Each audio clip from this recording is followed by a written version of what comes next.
notas ya están listas. Justamente en un ratito más yo termine esto, le voy a mandar las notas a la doctora Delgadillo de los 10 módulos, de sus dos módulos, así que me pueden mandar un mensajito a partir de hasta que acabemos, a su media hora, creo que las 10, 10 y media, y les voy a mandar sus notas que se han sacado, tanto en neuro como en endocrino, y así ya tendrían su parecer de sus notas. Ahora, bueno, continuando con respiratorio, les subí, no sé si lo han podido ver, les subí varios libros, varios textos de consulta en un drive, que está en su plataforma.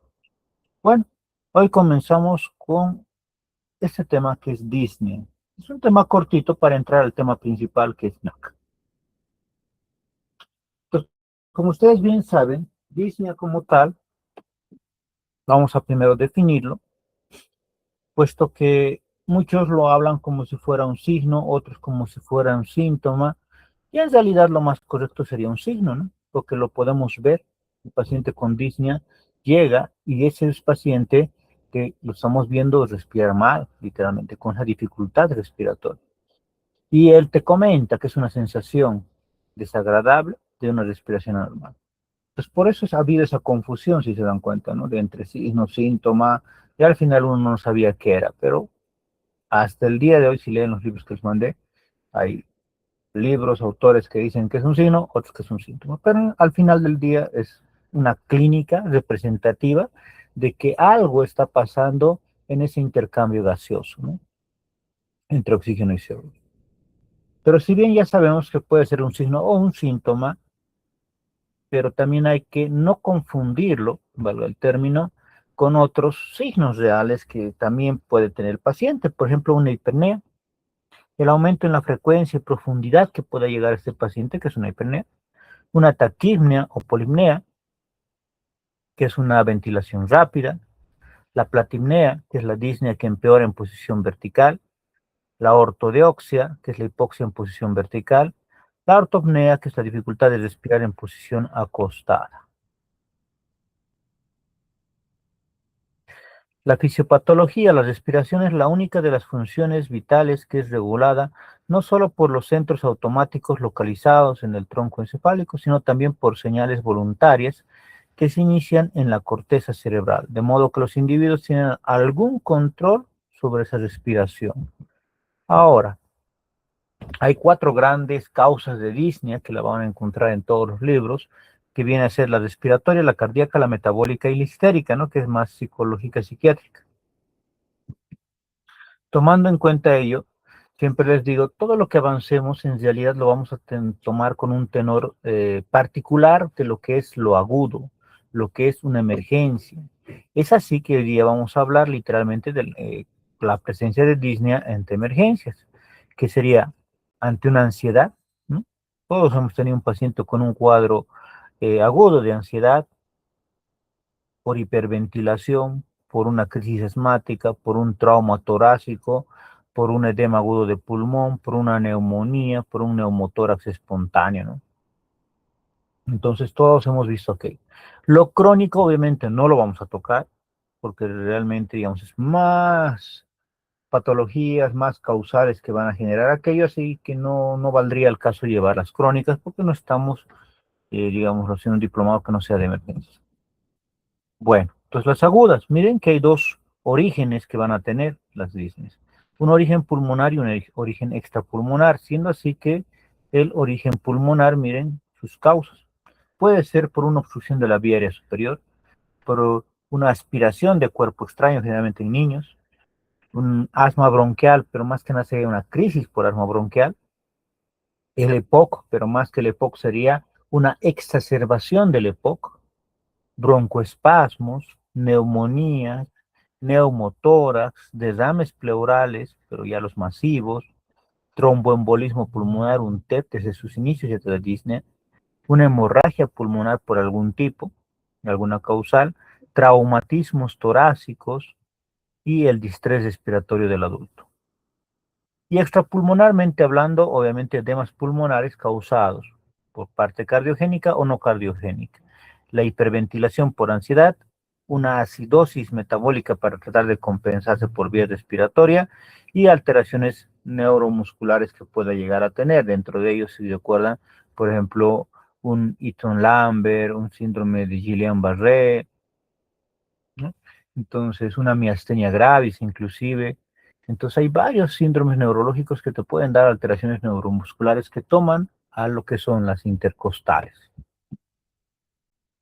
Esto de acá son las disneas crónicas o de causas de disnea crónica. Solo vamos a mencionar de dónde viene: de la vía aérea, del parénquima pulmonar, pleural, vascular, pared torácica, músculos respiratorios, y de la parte extrapulmonar también es cardiovascular, metabólica, hematológica, psicológica.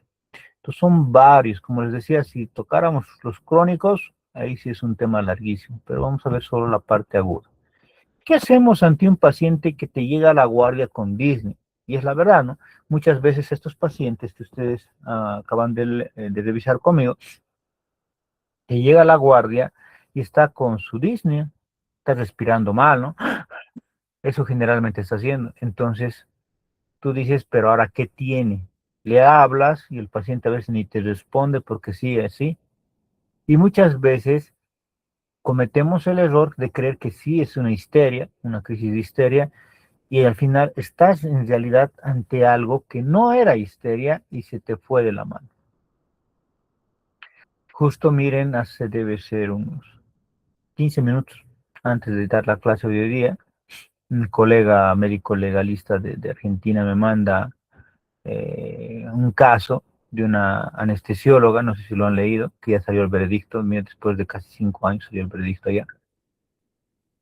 Llega una paciente a un centro de imagenología, le están haciendo la tomografía, aparentemente hace una alergia al contraste, pero no se dio cuenta la imagenóloga, puesto que ella creía que era tan solo, se ubican que cuando entras a los centros de tomografía de resonancia, cuando es muy larga la imagen que te quieres sacar, estás ahí adentro, ¿no? Metido. Entonces le dio, aparentemente, según la imagenóloga, una crisis de ansiedad y empezó a respirar así. Entonces ella creo que era crisis de ansiedad y le dijo, no, cálmese, ya va a pasar, ya va a pasar, ya va a pasar. Y no era eso, era que estaba haciendo una reacción alérgica al contraste y terminó poniéndose inconsciente y se broncoaspiró. La saca rápido, trata de intubar, miren algo interesante, y que esto va a marcar literalmente una jurisprudencia a nivel Latinoamérica.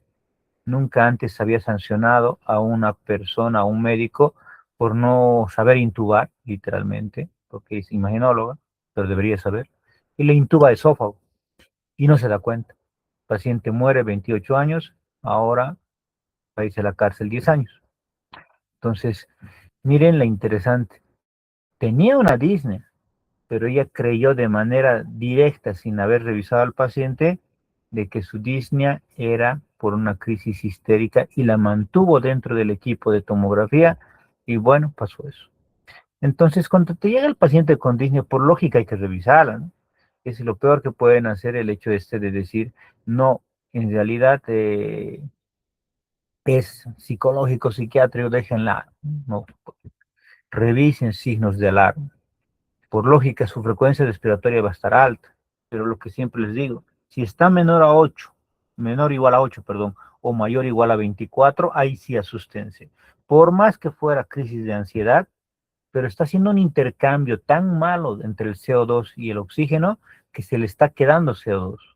Y si es un paciente joven, bueno, hasta sus 50 años en todo caso, adulto joven, literalmente hacer este intercambio tan malo, se le va a quedar mucho CO2, se le va a bajar el oxígeno, y ustedes saben, el gatillante es oxígeno. Y si después cometen ese error de como esta colega de que no la ha podido intubar a la primera, y peor todavía, que ha creído que ya estaba, no, o sea, obviamente no ha confirmado que el tubo estaba en vía aérea, va a ser peor la situación, ¿no? Entonces, si hay signos de fracaso ventilatorio inminente, como lo que les comentaba, ¿no? Si fuera revijas, si el paciente tiene algún tipo de estridor o tiraje, le tienes que hacer laringoscopía. Ahora ustedes me dirán, pero el paciente todavía no está tan inconsciente para tolerarme una laringoscopía. En el caso de ustedes, lo bueno es que ya están formados, ya pueden intubar, ya saben intubar, entonces les deberían de sedar un poco. Obviamente aquí no deberíamos usar midazolam, por lógica, porque es muy fuerte, tampoco fentanil, porque es muy fuerte, pero sí podríamos usar diazepam, dosis pequeñas de 5, 10, 15, 20, 25 máximo miligramos, hasta ver que un poquito se va sedando, y nos va a dar máximo unos 5 a 7 minutos, que es suficiente, ¿no? En, ustedes ya saben intubar, por lo menos con que les den 10 segundos ya es suficiente, ¿no? Abren y ven qué es lo que está generando. Entonces, puede ser cuerpo extraño en los niños a lo menos, puede ser edema de glotis por algún tipo de alergia que no está dándote las famosas ronchas, pero también acuérdense de que hoy en día estas situaciones de crisis alérgicas se suscitan, no necesariamente tiene que darte ronchas, no necesariamente tienes que ver que toda su cara se va a poner roja como en las películas, ¿no? Te puede haber cerrado con un edema de glotis y ya, y ahora no lo estás reconociendo y se te puede ir. Entonces le haces la laringoscopía, ves el cuerpo extraño, lo retiras, ves edema de glotis y ahí estamos en un problema. ¿Qué hacer ante ese edema de glotis? Opciones. Si tú crees, porque la respiración ha empezado a empeorar en estos últimos segundos, si tú crees que ha comenzado recientemente, se puede intentar, ojo, intentar, primero, con adrenalina, una ampolla STAT, y si lo has logrado canalizar, pasale 300 miligramos de hidrocortisona, ¿ya? Generalmente le paso 200 a 300 EB-STAT, y luego, por goteo, entre 400 a 500 diluido en 100 o en 200, pero que vaya entrando para 4 a 6 horas. Es una carga, es una bomba, le estás dando de corticoides, ¿se dan cuenta? Entonces, por lógica, eso que le estamos dando va a ir mejorando, pero si es un paciente que está iniciando, ese sí es ese edema de glotis. Si ese edema de glotis ya lleva unos minutos, cuidado que crean que va a ceder, no va a ceder, aunque le pongas 10 adrenalinas, 20, no va a ceder. Y hasta es como un edema como en los pies, ¿no? De los nefróticos, de los cardiópatas, por más que lo paso 10 ampollas de furosemida, va a seguir con su edema, ¿no? Hay que esperar, misma idea. Pero no puedo esperar porque es vía aérea. ¿Qué van a tener que hacer? Crico o tráqueo, ¿se entiende? O si logras ver un minúsculo ingreso, pero sin lesionar, podrías intentar alguna vez intubado con un tubo, si se ubica, ¿no? Con un tubo 4 o 5, con un pediátrico, y ya. La idea es que logres pasar las cuerdas vocales, ¿no?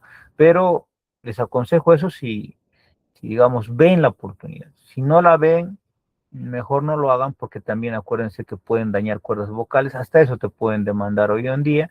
Imagínate que le lesiones sin darte cuenta y ya pues. Crico, por lo menos una por punción ya te va a dar unos 15 minutos mientras estás actuando la droga, podría ser, y otra vez lo vuelves a sedar y ves. Ahora sí se puede, perfecto. Y si no se puede, siempre le haces una crico quirúrgica, que tampoco es tan difícil, ¿se acuerdan? A tráqueo tampoco me animaría. Con todo esto, esta parte legal que hoy en día está viendo, yo siempre les digo, inclusive a cirujanos que yo formo, les digo, no hagan tráqueo, no se hagan a los capos. ¿Por qué? Porque quieras o no, es muy invasivo. Y les conté a ustedes, muy lesivo generar destrucción porque cortas los cartílagos costales y se quitan los cartílagos traqueales y se deforman. No hay forma, valga el término, no hay manera de que le mantengas en su formita exacta, no hay. Y va a repercutir en la sonoridad, va a repercutir en su habla, ¿me entienden? No va a volver a tener la misma voz, si quieren, ¿me entienden? Porque no va a haber la misma resonancia, ¿no? Entonces, por lo cual, no es ideal hoy en día. Solo si fuera necesario, yo también, solo si es necesario, hago tráqueo. Pero que me digas que haga tráqueo de emergencia, habiendo una crico quirúrgica, ¿para qué le voy a hacer? No le hallo la importancia. Entonces, también tengan a la mano siempre un consejo que les puedo dar si es que atienden ustedes en clínicas y demás, atienden la parte pediátrica. Pasó esto cuando yo estaba en un hospital público, llega un niño con disnea y todos creían lo mismo, ¿no? Que se habían caprichado con algo, todo el show de siempre. Y nada, le pusieron lo clásico, ¿no? Le dieron una bolsa para que respire en la bolsa, ¿no? y que literalmente le creyeron que era una solo una histeria y que era un intercambio malo de entre oxígeno y CO2, entonces con eso su bolsa, pero no hablaba nada del chiquito, nadie le creyó nada, se desmaya, llaman código azul, voy a ayudarle a la pediatra, inclusive es pediatra neonatóloga, es una amiga mía, y se asustó porque no sabía ya qué hacer, porque le bolseaban y no pasaba nada. Entonces, por lógica, ¿no? Esto quiero para ustedes, o sea, no vamos criticando, a todos se nos puede ir porque es una emergencia, ¿no? Si bolseas, pero estás hiperextendiendo, le has puesto cánula de todo, de Gedel, y no mejora, ¿qué creen que está pasando? Por lógica hay una obstrucción, pues. Yo llego, les pregunto qué ha pasado, me dicen no mejora con el lambuto, me dicen, pues entonces, ¿qué es laringoscopía? Laringoscopio, me dan, lo cedo un poquito, veo, y el niño se tragó una cachina que estaba literalmente encajadísima en lo que viene a ser la parte por encima de las cuerdas vocales, o sea, en la glotis. Ahora, ¿qué hacer con eso? No va a salir por nada en el mundo, dense cuenta que es circular, ¿con qué le voy a agarrar? Entonces, ese rato mando al residente, me acuerdo, un residente de cirugía, que se vaya a quirófano, traiga una pinza aro. Tardo, llega, trae, lo logro sacar, pero ya era muy tarde. ¿Por qué? Porque todo ese trajín que le estoy contando, bueno, yo lo cuento más rápido, pero en que llamen al código azul, en que intenten esto del bolseo y todo, o sea, el grado de hipoxia cerebral a un niño que es más rescatable que nosotros, había sido de más o menos casi 30 minutos que habían estado ahí. Entonces, por lógica, más lo que después llamaban código azul y todo el show, por lo menos hasta casi una hora, el pobre niño con ese grado de hipoxia, y bueno, murió, se hizo todo, pero murió. Entonces, para que vean de que también tienes que estar listo. Por eso mismo, cuando yo estoy en la emergencia, y a veces me llaman para que ayude con un pediátrico y demás, entonces, apenas me dicen cuerpo extraño, yo mando a alguien que vaya a quirófano y que ya esté consiguiendo, porque sé que tengo que retirar algo. ¿Y cómo lo voy a sujetar? Bueno, tal vez por ser cirujano sé qué tipo de pinzas hay, ¿no? Y que la mejor pinza para sujetar cualquier tipo de esfera, cualquier cosa, cualquier cuerpo extraño, va a ser una pinza aro, ¿no? Por su formato. Porque si me traes una pinza coger, una pinza Alice, lo que tú quieras, un mabaco, lo que tú quieras, no va a sujetar bien, ¿no? Lo voy a soltar, va a desbalar, ¿no? Y bueno, al otro lado, miren, si no tuviera estridor, tiraje, pero te das cuenta que está empezando a boquear. ¿Se acuerdan que llevamos esta parte neuro? Cuando tú te das cuenta que ya tiene un grado de alteración, que puede ser en bulbo con una respiración atáxica, o puede ser una respiración más arriba, una diencefálica con Cheyne-Stokes, o puede ser una mesencefálica con una respiración de boqueo, siempre que les dije, ¿no? Que hace apnea, hace apnea, ¿no? Lo que decimos siempre que está boqueando, ni modo, prepárate para intubar y RCP. No esperen a que haga paro. Ese era el clásico error, les hablo, miren, cuando yo todavía me estaba formando de residente hace unos 10 años de red, entonces ahí hasta te castigaban los terapistas porque te decían, pero si no estaba en paro, ¿para qué lo has intubado? Hoy en día se sabe que es ridículo decir eso a alguien. No importa que no esté en paro, y le puedes mejorar la oxigenación, hazlo. Entonces, si estás respirando mal, pero estás seguro de que no es algo psicológico, psiquiátrico, porque le has examinado, has visto todo aquello, perfecto. Tienes vía libre, intúbalo, ¿entiendes? Intúbenlo. Ahora, si no fuera el caso, le haces una buena anamnesis, un buen examen físico, le mides los gases arteriales, o sea, le haces gasometría, una buena placa de tórax, electrocardiograma y le haces una analítica, ¿no? O sea, examen laboratorial. Van a tener mucho cuidado también con la radiografía de tórax. Yo recuerdo el día de hoy justamente igual. Siempre les digo a ustedes, más aprendes de los errores que cometemos todos cometemos errores, que de los pocos aciertos que tienen algunos. Yo me acuerdo de un paciente que interna, la doctora de medicina interna, para el término, le interna, como que, como asma, crisis asmática le pone. Antes de ese error clásico de los médicos, querer internar a un paciente a un minuto de estar yéndote. Entonces le haces las indicaciones rápidas, ya es interno. Me acuerdo, yo tomo la guardia, no había internista en la noche, y la médico general me dice que se lo vaya a ver el paciente, y se acuerdan que ya se los comenté, era un paciente con VIH, que tenía un tumor en la nariz, y que está descrito en la literatura que pacientes con VIH, porque no le habían tomado la prueba, eh, tienen esa tendencia por el grado de infecciones continuas que llegan a tener por hongos y demás, llegan a tener lesiones en la parte de la glotis, y ahí, justo por encima de las cuerdas, les tienen tendencia a tener un tumor que tapa. Obviamente la doctora, ¿en qué se basó? En la crisis asmática, en la gaso, y además en la radiografía, que tenía las costillas totalmente verticalizadas, ¿no? Pero le estaban llenando de corticoides al pobre paciente y nada que ver, no era lo ideal, no le estaban haciendo nada y otra vez se obstruyó, ¿no? Entonces lo tuvimos que intubar, lo tuve que intubar con un tubo delgado, más bien se pudo intubar y referir, me acuerdo todavía porque en provincia vi eso. Entonces, la radiografía te sirve, sí, pero la idea es todo el conglomerado tiene que ayudarte, ¿no? Ahora, mientras se realiza la historia, considerar inicio simultáneo de tratamiento, ¿sí? Obviamente, oxígeno por lógica, traten de ir subiendo, pero siempre tomando los parámetros que ya saben ustedes, si es adulto joven, si es adulto mayor, si es trauma, no trauma, ir yendo con ese tenor. Poder dar broncodilatadores, y aquí también va el hecho de este paciente mismo, ¿no?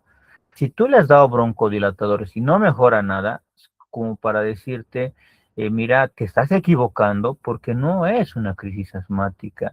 ¿Por qué? Porque si no ha funcionado. Ahora, fuese un edema agudo de pulmón, por ejemplo, que estás sospechando, está bien iniciarle diuréticos, pero también acuérdense que en una insuficiencia cardíaca, un shock cardiogénico, también te puede dar edema agudo de tipo cardiogénico, entonces tendrás también que darle antiarrítmicos. Ahora también podría estar con un tipo de angina estable o inestable de Prince Metal, antianginosos. También tendrán que dar antibióticos si es que están ante un proceso neumónico. Si estás ante un TEP o un infarto agudo de miocardio, hoy en día el protocolo dice iniciar primero con enoxaparina, no dice parina, ojo. Ansiolítico, si crees que es una crisis de ansiedad realmente grave. Y drenaje torácico, por lógica, si es un neumotórax. Entonces, miren, todos ellos te van a dar una clínica similar. ¿Cuál es la clínica similar? Disney. Entonces, vean que la Disney es muy confusa si solo te quedas con la Disney. Pero si le haces algo más, si le exploras un poquito más, te vas a dar cuenta que sí tenía disnea, pero ya más o menos hay que buscar la causa, ¿ya? En pacientes respiratorios crónicos, sino con oxígeno domiciliario, obviamente en ellos hay que tener más resguardo. ¿Por qué? Porque ya tenía oxígeno. Entonces, si tú sabes que ya le estaban dando oxígeno y que ahora no está funcionando, puede ser que se le ha agravado la situación. O sea, algo más tiene ahora. Si se acuerdan, es común que un paciente con EPOC tenga neumonía, pero también es común el saber de que no es la misma bacteria, porque si ustedes recuerdan, la bacteria normal o común que vamos a encontrar en un paciente con EPOC no es literalmente el Streptococcus pneumoniae, sino es el Haemophilus influenzae. Por lógica no le ha servido el antibiótico, ¿no? Y algunos le dan antibióticos para estrepto y le estás dando y no funciona nada y dices, no, pues entonces no es neumonía. No, tampoco. Es que tú estabas mal. ¿Por qué? Porque no es un paciente normalito. El tener ya EPOC, tener una enfermedad de base en ese mismo órgano, es obvio que tiene que haber cambiado tu manejo mismo. Y ante la duda, ve pidiendo justamente, perdón, ve pidiendo justamente otros.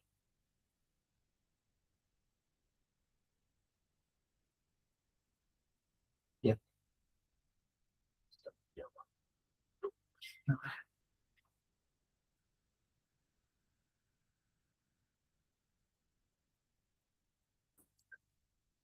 ya. Entonces decía, si tú dudas Mientras le vas dando tratamiento, ojo, lo que siempre les he dicho, no te esperes hasta que llegue el método de apoyo diagnóstico. Mientras estás esperando la radiografía, la ecografía, tienes que haberle dado tratamiento y eso es un error clásico que cometen todos los médicos. No, no, no, que salga la ecografía, que salga la radiografía, la tomo. Y cuando llega ya se ha muerto tu paciente, ¿no? Entonces, no, por eso somos también médicos clínicos primero antes que eh, métodos de apoyo diagnóstico, digamos. Entonces, literal, empiecen con el tratamiento clínico mientras estás esperando. Ahora, el examen del paciente con disnea. Hay que tomar en cuenta que la disnea cardíaca como tal, cuando tiene un origen netamente cardíaco, el paciente va a estar con ortopnea, va a estar con una disnea paroxística nocturna, con edema y con nicturia. ¿Qué es nicturia? Nocturia con O, nocturia, es las veces normalmente que vamos a tener diuresis en la noche. Generalmente en hombres, mujeres jóvenes, es máximo dos, ¿no? Generalmente una vez en la noche. Entonces, nicturia haría referencia a que son dos, tres, cuatro, cinco, o sea, más de lo que el paciente te dice que era lo normal para él. La disnea respiratoria se denota también con sibilancias, generalmente es más estacional, estímulos específicos, tos, expectoración. Pero no hay que olvidar que la insuficiencia cardíaca y edema de pared bronquial generalmente puede verse por sibilancias. En la ortopnea generalmente se ve en asma, con una resistencia vascular aumentada por una disminución en la retracción elástica en decúbito.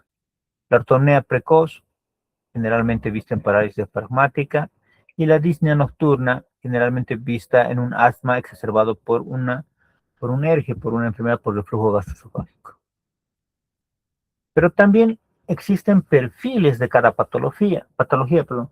Un perfil asmático, por ejemplo, es aquel donde tienes una respuesta aguda positiva a broncodilatadores, eosinofilia en sangre periférica, eosinófilos en esputos significativos, inmunoglobulina E sérica total significativa, inmunoglobulina E específica positiva a alergenos comunes y hongos.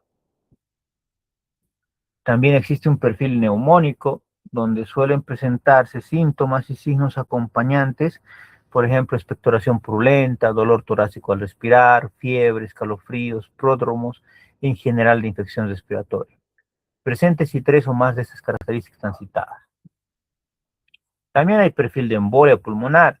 Hay que buscar factores de riesgo para un TEP, ¿no? Esto del patrón, ¿se acuerdan? Es el patrón S1Q3T3, que se llama patrón de McKean-White, ¿no? Se deben de acordar un poquito de esto en el pregrado donde debí repasar. Lo vamos a ver cuando veamos TEP. Pero hoy en día se sabe que no solo se ven TEP, o sea, ya no es patognomónico. Yo me acuerdo en mi época, era el clínico, el docente que teníamos, te decía, si tiene McKean-White es TEP.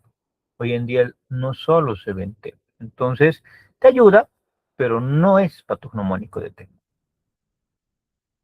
Insuficiencia cardíaca, cor pulmonar, inmovilizaciones prolongadas, postcirugía, ¿no? Entonces, es el conglomerado a través de todo lo que te va a ayudar a saber, ya tiene todas esas cosas. En otras palabras, las que vayan repasando, porque vamos a ver TEP la siguiente semana. En este caso, les apuesto que la mayoría, si les pregunto qué criterios vas a usar, me van a decir los criterios de Wells, ¿no? Pero en realidad, los criterios de Wells ya pasaron, no a la historia, pero sí ya están como desgastados porque no son tan buenos. Los que estamos usando más hoy en día, que son el score de Ginebra modificado, ese es el que se debería de usar. Ustedes si están en una clínica, a lo menos si ven bastante paciente postquirúrgico, especialmente de traumatología, que son los que más te dan TEP, ¿no? Entonces, o oncológicos si están llevando o están manejando, entonces tienen que usar un consejo de Ginebra modificado, ese es el mejor. Bueno, entonces ya teniendo todo aquello, para más o menos ver qué cosas tengo que pedirle. Si tengo un paciente con edema pulmonar cardiogénico, y hemos visto más o menos la clínica que va a presentar, entonces, ¿qué le voy a pedir? Gases arteriales, o sea, gasometría. ¿Qué estoy esperando encontrar en la gasometría? Hipoxemia, puede haber hipercapnia y acidosis. También voy a sacar la radiografía de tórax. ¿Qué estoy esperando ver? Cardiomegalia, patrón alveolar peridial, intersticial, las líneas de Kerley y una hipertensión pulmonar postcapilar. Y puedo pedirle o debo de pedirle también enzimas cardíacas para ver si no estoy ante un infarto agudo de miocardio, ¿no? En un neumotórax, por lógica, con tal de que no sea un neumotórax hipertensivo, saben que ese es clínico, ¿no? En un neumotórax que no sea hipertensivo, radiografía de tórax para ver justamente eh, el que hay el colapso pulmonar, el que hay el espacio, ¿no? El aéreo y demás. Y también pueden pedirle gasometría y van a ver una hipoxemia y también van a ver una hipercapnia. Y un derrame pleural, obviamente radiografía de tórax, van a ver la línea del derrame, ¿no? ¿Se acuerdan? La curvatura de Domoción, la loculación, o sea, que vean justamente el líquido y el pulmón blanco, ¿no? Que literalmente están viendo el líquido como tal. Y en la gasometría, igual que la anterior, hipoxemia y hipercapnia. La anamnesis, obviamente le van a preguntar hace cuánto tiene esa dificultad respiratoria, el comienzo de este síntoma, cómo ha sido gradual, súbito, qué situaciones desencadenan esa dificultad respiratoria y qué síntomas acompañan esta manifestación clínica. La evaluación de la disnea aguda y de la disnea crónica. Entonces, no vamos a tocar lo crónico, pero vean que hay scores, lo que les dije el otro día. En varias de las especialidades que vamos a ir viendo, y van a ir viendo ustedes cardio con el doctor Virués, neumo ahora, o cuando lleven tóxico, traumatología, obstetricia con el doctor Rico y demás, van a ir viendo que siempre vamos a empezar a usar scores, ¿ya? Los scores se han creado para ayudarnos, pero tienen que saber cómo se clasifica y cómo interpretarlos, ¿no? Entonces, hoy en día vamos a llevar solo los agudos, obviamente. Vamos a ver el MRC, la escala analógica visual y la de Borg. Y obviamente la que ya conocen ustedes, que es de la Asociación Cardíaca de Nueva York, ¿no? La NIJU. Ahora, esta clasificación de Nueva York, que la hemos visto toda la vida, sigue siendo hasta el día de hoy la que más nos ayuda, porque se van a dar cuenta que sí es entendible, porque un grado 1 es una disnea que aparece con grandes esfuerzos o con esfuerzos mayores que los habituales. Un grado 2, esfuerzos moderados o habituales como caminar, subir un piso de escalera. Grado 3, esfuerzos leves o menores que los habituales. Y un grado 4, que tengas disnea al reposo. Se entiende, ¿no? Recontra fácil de aprender. Ahora van a ver los otros que son complicados. Por ejemplo, el de la MRC. Grado 0 te dice que no hay sensación, falta de aire, o sea, no hay disnea. Grado 1, sensación de disnea al correr en llano o subir cuestas. Grado 2, anda más despacio que las personas de su edad en llano por falta de aire o tiene que parar para respirar cuando anda en su propio paso en llano. Grado 3, para a respirar después de andar unos 100 metros. Y grado 4, la falta de aire le impide salir de casa o se presenta al vestirse o desnudarse. Esto que hemos visto, ¿no? El de la niña. El de Borg, mire, más complicado. Este sí no lo usaría ni les diría que se lo aprendan porque es de contra complicado. No sé ni para qué lo han creado, miren. Grado 0, nada de nada, refiriéndose a la Disney, ¿no? 0,5, muy, muy ligera, apenas apreciable. Grado 1, muy ligera, 2 ligera, 3 moderada, 4 algo intensa, 5 intensa, 6 entre 5 y 7, 7 muy intensa, 8 entre 7 y 9, 9 muy, muy intensa y 10 máximo. ¿Se dan cuenta?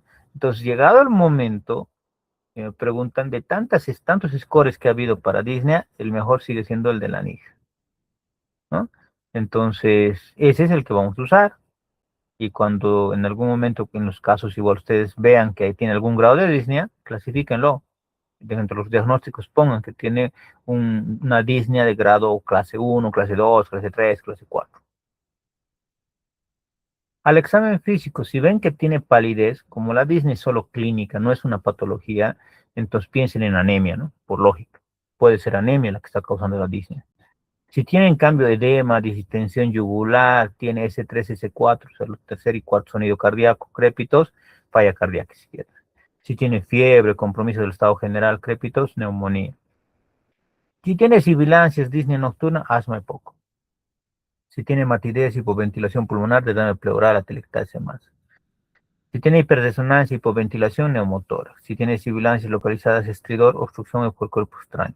Si tiene debilidad muscular, miopatía. Si tiene hiporreflexia, síndrome de Guillain-Barré. Si tiene hemoptisis, hemorragia pulmonar, tuberculosis pulmonar, neoplasia, bronquiectasis. Ahora, desde el Harrison, justo desde esa edición, desde la 19ª, ahorita estamos en la 22, si no recuerdo, entonces empezaron a darle importancia a la disnea y te decían lo siguiente: hazle una anamnesis y un buen examen físico. Y ve la apariencia general, ve los signos vitales, ve el tórax, si tiene sibilancias, crépitos, roncos, hipoventilación, hiperinsulación. Ve la parte cardiovascular, si tiene distensión, impulso precordial, galope, soplo. Ve las extremidades. Tengo claro un diagnóstico, si no, obviamente, tengo que sacarle mínimo una radiografía y ver si no hay alteración cardíaca, alteración pulmonar o el paciente está con o sin signos congestivos y con llenado capilar normal. En el primer caso, imaginemos que le sacas la radiografía y ves una falla o ves una alteración cardíaca. Compleméntalo. Electrocardiograma, ecocardiograma, troponinas, péptido natriurético y demás. Si ves que tiene la falla en la parte pulmonar, compleméntalo. Gasometría, prueba funcional de pulmonar, TAC, dímero D, angiotomografía, según corresponda. Y si en cambio es algo más genérico, como decía acá, entonces hazle un hemograma, función tiroidea, función renal, función hepática. Entonces, la disnea como tal, por más aguda que sea, si quieres saber siempre la causa, vas a tener que pedir muchas cositas, ¿no? Pero ve manejándolo mientras vas pidiendo. Entonces, vamos a hacer como una ejemplificación, ¿no? Entonces, obtienen ustedes una radiografía de tórax, perfecto. Vean la silueta cardíaca, ¿no? Y están viendo la silueta cardíaca. Si esta silueta cardíaca la ves alterada, en este caso, un índice cardiotorácico, ¿se acuerdan? Hacer una línea de aquí hasta aquí, que aquí tiene algo de derrame, si se fijan, hasta aquí, hasta el otro ángulo, mires eso. La mitad exacta debería ser el corazón. Entonces, si ves que está alterado, en este caso sí está, porque está un poquito más grande, que, o sea, es más que la mitad, entonces háganle un ecocardiograma o una ecocardiografía, que es lo mismo. Y dentro de esta vas a poder encontrar alteraciones. Primeramente nos vamos a ir a las válvulas, ¿no? Puedes ver una estenosis aórtica, insuficiencia aórtica, estenosis mitral, prolapso mitral. O al otro lado, también puede ser de que las válvulas están bien, las valvas están bien, entonces puede ser también falla de la parte miocárdica, ¿no? Una miocardiopatía congestiva, hipertrófica o un derrame pericárdico. Entonces, dense cuenta que no solamente va a ser literalmente valvular, y eso es el error a veces que uno comete, ¿no? Creemos que solo se va a hacer valvular y nada más. Y solo me estoy yendo a escuchar soplos. Puede ser también muscular. Bueno, pero y si no hubiera nada de lo cardíaco, también veremos la parte pulmonar. Puede haber derrame pleural, neumonía, edema agudo de pulmón, puede ser una enfermedad vascular pulmonar, neumonitis intersticial, EPOC o un neumotórax, ¿no? Entonces, también puede ser la otra contraparte que también está en el tórax, ¿no? Parte pulmonar. Ahora, si esta radiografía de tórax no hay evidencia de lesión cardiorrespiratoria, obviamente espirometría. Ahora, lo malo, yo mismo que he rotado en tantos hospitales de tercer nivel aquí en Bolivia, es reciente, debe ser después, post pandemia, por la falla pulmonar que han tenido todos los pacientes post-COVID, que es recién, hasta el tercer nivel de acá de Cochabamba, recién tiene espirómetro, hace debe ser unos 2 años, les mentiría si fuera más tiempo. Antes de eso nadie tenía espirómetro y no cuesta caro. Es un equipo bien simplista, pero tenemos que aprender a leerlo, porque es fácil, yo le puedo decir a uno de ustedes, tiene asma, ya, le voy a operar, pero pedir espirometría. Y me van a mirar raro, y me van a decir, ¿para qué quiere que le pida espirometría si no sabe leer espirometría? Tienen que saber espirometría. Y la espirometría es tan solo ver la gráfica que te forma, miren, esto es la espirometría, ese formato, ese es lo normal que va a dar. Si tiene esta forma, es una espirometría normal. Y si tiene espirometría normal, pero tú sigues pensando que tiene algo porque sigue teniendo disnea, recién le sacó gasometría. Pero también puede ser que te salga la espirometría anormal y ahí paramos todos. ¿Por qué? Porque te da un patrón obstructivo si te hace este formato, miren, como una parábola. o este patrón que es restrictivo, o este patrón que es mixto, restrictivo y obstructivo. Entonces, si ya te sale esto, por lógica ya sabes que es un patrón obstructivo, restrictivo, entonces es algo más crónico. Entonces tú dices, no, este paciente es para neumología, para medicina interna, entonces ya no es para la emergencia, es algo crónico, entonces se lo refiere. Pero si te sale un patrón normal, pero el paciente sigue con disnea, ni modo, gasometría. Ahora, en la gasometría, vamos a ver la presión arterial de oxígeno, ¿no? La presión parcial arterial de oxígeno. Ahora, si la que tenemos en el resultado de la gasometría, esa presión de oxígeno, es mayor a la teórica, ¿cuál es la teórica? ¿Se acuerdan? 116 aquí en Cochabamba. Si es mayor, 130, 150, lo que ustedes quieran, o aquí si es menor. Si fuera mayor, veremos cuánto está repercutiendo a nivel de extremidades, ¿no? Vemos la saturación. Puede ser una intoxicación por monóxido de carbono, puede ser una alteración en la hemoglobina, ¿ya? Ahora, si la hemoglobina está menor a 11, podríamos pensar que es una anemia. Pero también aquí un parámetro interesante, justo ayer estaba de guardia y eh, hablaba con los colegas y por siempre cometen un error, quieren transfundirle de gracia a un viejito. El anciano es normal que tenga anemia, tiene que tener anemia, por eso es anciano, literalmente ellos tienen anemia siempre. Es un error clásico que tú le quieras transfundir de gratis. ¿Para qué le vas a transfundir si él vive con anemia? ¿Se entiende? Entonces es normal en un anciano encontrar 9, 8,5 y está bien. Tú le transfundes, le vas a alterar todo. ¿Se entiende? Ahora, en cambio en nosotros que somos jóvenes, obviamente, si la hemoglobina estaría normal, pero sigo con disnea, tengo que hacer otro tipo de pruebas de función pulmonar. ¿Ya? Esto lo vamos a ver en la siguiente porque está volcado aquí mejor. Entonces, podemos hacer algo bien invasivo, que no lo recomiendo porque estamos en la emergencia, ¿no? Un cateterismo cardíaco. Si ese estaría anormal, entonces hay un shunt, ¿no? Hay un cortocircuito derecho-izquierdo. Y si no, igual que hace rato, solicitamos más pruebas de función pulmonar. ¿Cuáles son esas pruebas? Justamente vamos a ver volúmenes, ¿no? Y de acuerdo a los volúmenes vamos a poder ver resultados normales y anormales. Entonces, miren, eso es lo normal que debería estar pasando, ¿no? Literalmente tenemos el alveolo y hay el intercambio gaseoso así bien bonito. Pero cuando hay enfisema, lo que pasa con los alvéolos, si se acuerdan, aumenta en tamaño. Cualquiera diría que por aumentar en tamaño va a ser mejor, ¿no? Va a poder captar más. No. Lo que va a pasar es que se altera la estructura. Entonces, por lógica, alterada la estructura, la función también se altera. Por lógica, no va a haber paso correcto o adecuado. En la anemia, puede haber que el alveolo esté bien y bonito, el vaso también, pero como son poquitos glóbulos rojos, entonces tiene que esperar el oxígeno a que pase por ese lugar otro glóbulo rojo con su hemoglobina. Puede ser obstructivo, como les decía, por ejemplo, el TEP, un coágulo. Mi oxígeno está esperando, pero no puede pasar mi glóbulo rojo. O puede ser fibrosis restrictivo, miren, la fibrosis que se da en asbestosis, en enfermedades coronarias congestivas y demás, pero miren, el alveolo se ha endurecido, no va a pasar. Aquí tengo buena cantidad de glóbulos rojos y demás, pero no está pasando.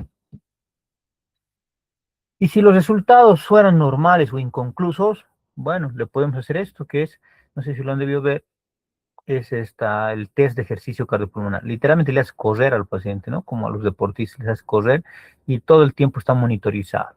Y de acuerdo a eso vamos a ver gasto cardíaco, vamos a ver baja capacidad aeróbica o asma por ejercicio. Entonces podemos tener ya varias cositas que podemos ir viendo.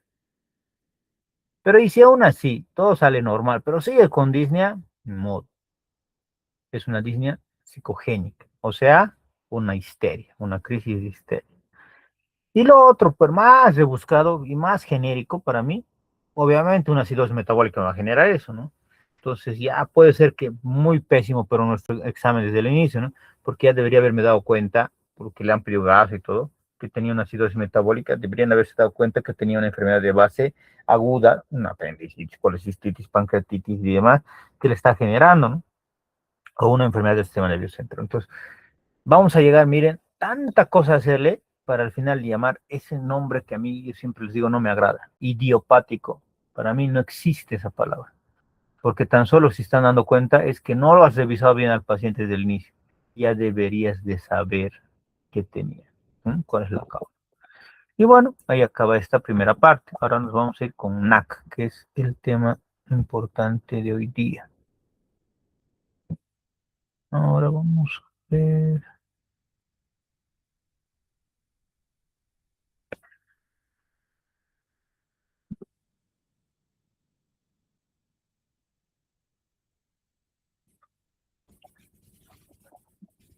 Me avisan cuando se esté viendo pantalla, ¿no?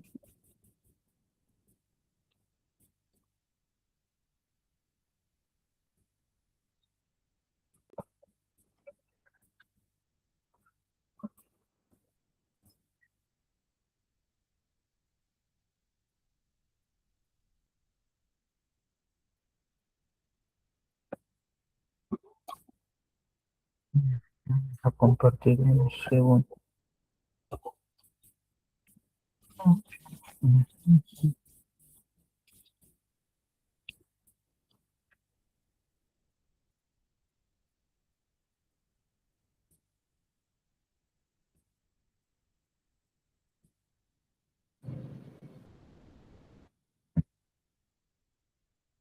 Ahí creo que ya se ven, ¿no, doctores? Sí se ve, doctor. Gracias. Bueno, ahora sí vamos a ver NAC. Lo vamos a ver como habíamos dicho justamente desde el otro día, desde el de ayer, ¿no? Vamos a verlo, pero una concepción diferente. Y se van a dar cuenta, no que lo han manejado mal o que les han enseñado mal, pero sí que el manejo hoy en día, pues en ciertas patologías, se usan scores. Y estos scores nos tienen que ayudar bastante. ¿Ya? Entonces, definición, ¿qué será una neumonía? Para empezar así en genérico. La neumonía es una lesión inflamatoria del parénquima pulmonar que aparece como respuesta a la llegada de microorganismos a la vía aérea distal, así bien genérico. Sabiendo que eso es una neumonía, entonces hay que clasificarla. ¿Qué será una neumonía lobar? Es la consolidación de todo o casi todo un lóbulo pulmonar. Y el 90-95% de las veces se basa o se da por una infección por Streptococcus pneumoniae. Al otro lado, una bronconeumonía, en cambio, es la consolidación alveolar. Miren cómo es la diferencia, ¿no? El otro es un lóbulo, esto es de los alveolos, que van a coalescer entre ellos y predominan en regiones peribróncicas. Miren la imagen cómo es de diferente. ¿Se dan cuenta? Entonces, predominan en la región peribrónquica, presentación más común o principal, generalmente de varias neumonías. Entonces, neumonía lobar y bronconeumonía. Pero a su vez, hay que tomar en cuenta que la principal causa de neumonía en lobar es el Streptococcus pneumoniae, el neumococo. Que el principal tipo histopatológico de las neumonías en general es la bronconeumonía. Y que el principal tipo histopatológico de las neumonías neumocócicas es la bronconeumonía. Entonces, en líneas generales, para que no se olvide, siempre que les pregunte yo o cualquier otro doctor y les diga esa palabrita histopatológico, siempre la respuesta en neumonías es bronconeumonía, ¿ya? Otra clasificación que usamos es la que también conocen ustedes, que es esto, típica y atípica. Cuando yo estaba todavía en pregrado, se usaba de una manera muy diferente, porque típica y atípica, decíamos típica, tiene clínica típica de neumonía, atípica, clínica atípica de neumonía, y hoy en día no es eso. Entonces, la atípica, mejor dicho, es simplemente aquella causada por un germen atípico y no más por características clínicas como se definía en el pasado, siendo estos gérmenes los microorganismos que no pueden ser aislados por las técnicas de cultivo en medios convencionales. Y nos ha pasado, ¿no? Mandamos a cultivo y no crece nada. Entonces, no es que no crezca nada. A veces hasta el médico nos riñe, ¿no? Dice, pero es que la has tomado mal, seguro que has tardado en llevar y todo eso. Pero a veces también pasa esto. Entonces, dentro de ese marco, ustedes estarán ya recordando gérmenes atípicos. ¿Cuáles? El famoso grupo HASEC, ¿se acuerdan? Pero con los años el grupo HASEC quedó corto, pues, porque HASEC, cada letra, si se acuerdan, hace referencia a una bacteria. Entonces son 5 bacterias. pero esas 5 ya son poquitas, quedaron muy poquitas. Entonces, hoy en día el término correcto, si quieren buscar o si algún día tienen ese interés de saber cuáles son esos gérmenes raros que no crecen en cultivos normales, hoy en día se llama gérmenes fastidiosos, ¿ya? Entonces ya no se conocen eh, como gérmenes atípicos. Su nombre correcto, científico si quieren, es gérmenes fastidiosos, así se llama. Ahora, dentro de los típicos, entonces estará el Streptococcus pneumoniae, Haemophilus influenzae, Staphylococcus aureus, bacterias gram negativas como la Klebsiella pneumoniae y Pseudomonas aeruginosa. Los atípicos, Mycoplasma pneumoniae, Chlamydia pneumoniae, legionelas, además de los virus respiratorios como la influenza, adenovirus y virus sincicial respiratorio. ¿Ya? Además de los demás gérmenes fastidiosos, que son más de 100. Ahora, otra clasificación, y que es justo lo que nos va a servir para iniciar el tema, es esta que la dividimos en neumonía adquirida en la comunidad o comunitaria y la intrahospitalar nosocomial que la llaman. Aquí existe un punto de corte que son 48 horas, ¿ya? Imagínense que ahorita viene el paciente. El diagnóstico de neumonía, desde años inmemorables, antes de que yo exista inclusive, era clínica de radiografía, sigue siendo clínico radiográfico. Entonces, llega a la guardia el paciente, viene con clínica de neumonía, ¿ya? Le saca su placa, todo es neumonía, no hay dónde perderse. Entonces ya ha venido con todo de neumonía.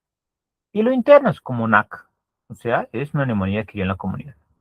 Otro caso, me llega el paciente, lo voy a operar, no sé, de su vesícula, ¿no? Estaba iniciando su proceso infeccioso pulmonar.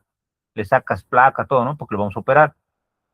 Entonces, no hay nada. Lo opero hoy día, todo tranquilo. Mañana, ya está casi 48 horas en el hospital y me da neumonía, ¿no? Empieza a toser, todo y saco placa y neumonía. Entonces, la neumonía aquí en la comunidad es todo paciente que ya te viene con clínica o esa clínica y radiografía se han presentado hasta antes de las 48 horas que está ingresado en la institución, ¿ya? Pero ha pasado las 48 horas, o sea, 48 horas y un minuto ya está en el hospital, ya se considera neumonía intrahospitalaria. Obviamente, no, igualito que hace rato, no le han ingresado al hospital con nada de neumonía, ¿no? O sea, ha venido por otra causa, digamos, hipertenso, cetoacidosis diabética, lo que ustedes quieran, ha venido por otra cosa, y en ese interín se ha contagiado. Entonces, muy diferente los dos lados. Ahora, yo recuerdo el 2005-6 debe ser, miren cuán antigua es la definición, sale esta definición, neumonía asociada a cuidados de la salud, y cuando salió todo el mundo creyó que estaba, digamos, siendo un sinónimo más de la neumonía nosocomial o intrahospitalaria. Pero miren en quiénes da neumonía asociada a los cuidados de la salud. Pacientes residentes en asilos y casas geriátricas o bajo cuidado del home care, o sea, que alguien te vaya a visitar a tu casa, ¿no? Pacientes que hicieron uso de antibióticos intravenosos o quimioterapia en los últimos 30 días, pacientes en programas de hemodiálisis, pacientes que en los últimos 3 meses antes de la actual infección permanecieron hospitalizados por 2 o más días en situación de urgencias, situación de urgencia. Entonces, si se ha entendido, es todo aquel paciente que alguien le ha ido a ver, y ese alguien hemos sido nosotros, médicos, personal de enfermería, alguien que trabaja, o inclusive puede ser tal vez que alguien de ustedes ha ido hoy día justo a atender pacientes con neumonía y ha vuelto a su casa y sus papás y demás les aviso, ¿no? Entonces, ¿por qué nos interesa? Porque van a tener la misma clínica y la misma bacteria que las intrahospitalarias, porque por lógica ha sido contagiado por uno de nosotros, un trabajador en salud. Ahora, ya habiendo dicho todo eso, entonces comenzaremos con el tema como tal, definición de NAC. Entonces, NAC como tal será la lesión inflamatoria del parénquima pulmonar que aparece como respuesta a la llegada de microorganismos a la vía aérea distal que se produce en aquellas personas inmunocompetentes y que no han estado ingresadas en ninguna institución. En la práctica clínica se tiene un diagnóstico de certeza cuando tiene una presentación clínica infecciosa, aguda, compatible y su demostración radiológica. Decía, clínica y radiográfica. Ahora, agentes etiológicos, por lógica, si hemos hablado de que ese paciente puede haberse contagiado literalmente en su casa, en la calle y demás, siempre el Streptococcus pneumoniae vendrá a ser el primer agente causal, ¿ya? Mycoplasma pneumoniae, segundo lugar, Haemophilus influenzae, clamidia y virus respiratorios. Pero ojo, ojo, quiero que lo vean bien esto. Todos se han contagiado en la calle, en su casa, si quiere, pero es paciente ambulatorio, o sea, es ese paciente que solo lo estoy manejando porque aparentemente está yendo bien en la consulta externa. Entonces, paciente ambulatorio, siempre piensen en estos gérmenes. Que está yendo bien con el tratamiento empírico que estás dando. Pero un paciente que ya está hospitalizado, porque ya les he dicho, le hemos internado por otra causa y justo antes de las 48 horas me ha dado neumonía o positivo a neumonía. Si está fuera de la terapia intensiva, ahí te das cuenta, no, pues es una neumonía aquí en la comunidad moderada, ¿no? O sea, todavía no está tan grave, pero está moderado. Sigo pensando en Streptococcus pneumoniae, primera opción. Micoplasma, segunda opción sigue siendo. Cambia la tercera opción porque sube la clamidia y la hemófilos baja. Legionela aparece y los virus respiratorios al final. Pero si el paciente ha estado tan grave que está internado en terapia, pero si le ha diagnosticado la neumonía hasta antes de las 48 horas, pues sigue siendo un germen de afuera, sigue siendo Streptococcus pneumoniae el primer agente. Segundo, estafilo. Tercero, legionela. Cuarto, gram negativos. Bacilos gram negativos. Quinto, Haemophilus influenza. Entonces, en su cabeza tiene que estar todos estos gérmenes para saber qué antibiótico le voy a dar. Pero lo bueno es que al ser NAC han visto similar todos. Pero si fuera EPOC, la primera causa es Haemophilus influenzae, ¿no?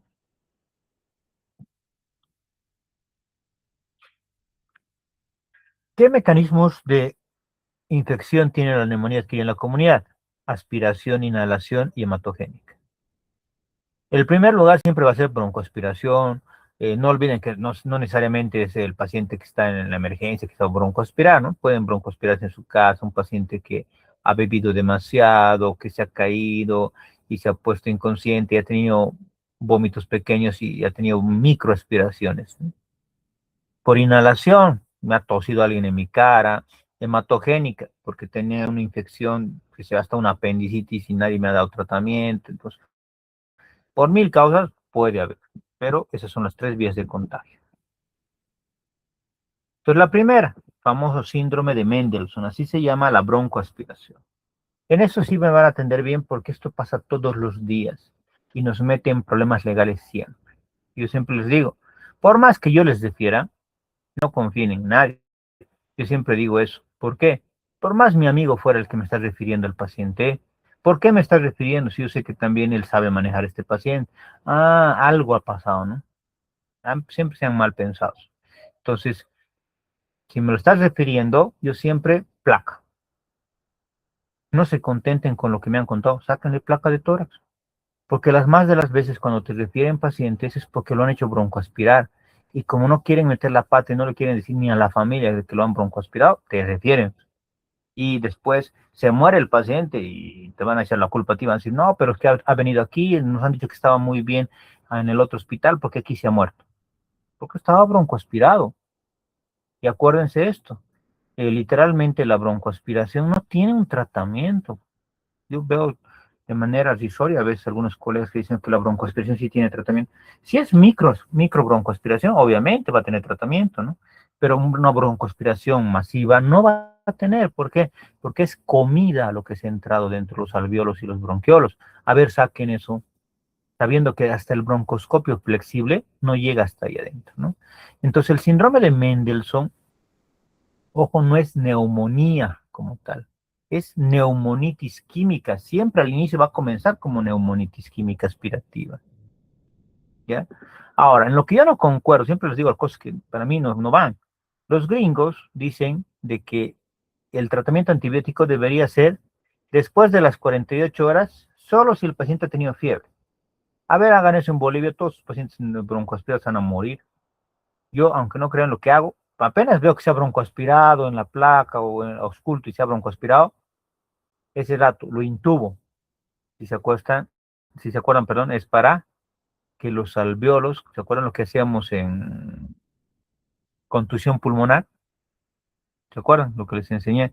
Intubarlo para que se contenga en un solo lugar, misma con la presión positiva, no va a contaminar, si quieren, los otros segmentos pulmonares. Entonces, intubo.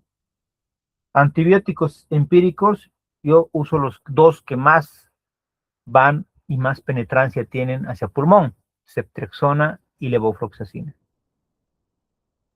Y a veces, si veo que está yendo no tan bien, al día siguiente le aumento metronidazol más, o le puedo dar a los triple esquema de inicio.